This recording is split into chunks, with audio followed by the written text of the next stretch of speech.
Telugu film chamber of commerce ఏంటంటే తెలంగాణ మెంబర్లు ఎవరైతే ఉన్నారో వారికి సపరేట్ ఛాంబర్గా చేయడము, ఆంధ్ర రీజియన్కు సపరేట్గా చేయడం. ఎందుకంటే ఎగ్జిబిటర్లు, డిస్ట్రిబ్యూటర్లు ఏ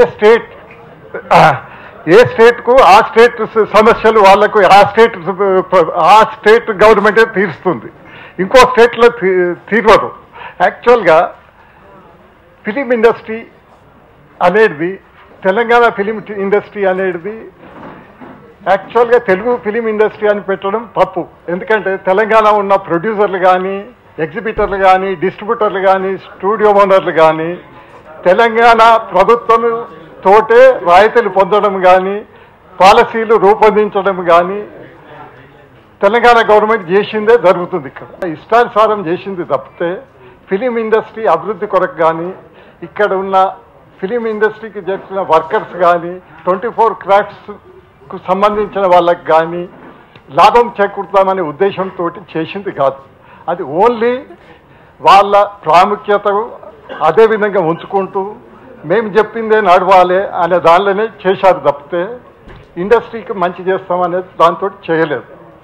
దాని కొరకు మేము ఆంధ్ర ప్రాంతం మిత్రులు, తెలంగాణ ప్రాంతం మిత్రులను అందరితో కలిసి చర్చించి దీన్ని రెండుగా విభజించి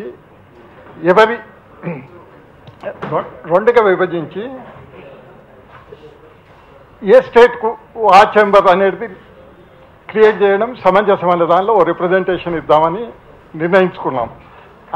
ఆ రిప్రజెంటేషన్ ఈ ప్రెస్ మీట్ తర్వాత we are going to submit in the AP film, అది Telugu film chamber of commerce. ఇక రెండవ విషయం ఏంటంటే 21st నాడు కూడా నేను ప్రెస్ మీట్లో చెప్పాను. ఏంటంటే Telangana film chamber of commerce ఎలక్షన్లో, Telugu film chamber of commerce ఎలక్షన్లో అవకతవకలు జరిగాయి.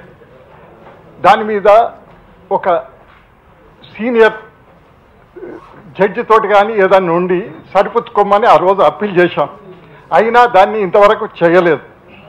దాని తర్వాత యాక్చువల్గా ఇప్పుడు ఎవరైతే ప్రెసిడెంట్ గారు ఎలక్ట్గా అయ్యాడో ఆ వ్యక్తి కాంపిటీషన్ కమిషన్ ఆఫ్ ఇండియాకు 12,89,735 రూపీస్ ఆయన మీద ఫైన్ ఇంపోజ్ చేసింది to violation of the competition commission of India rules మీద.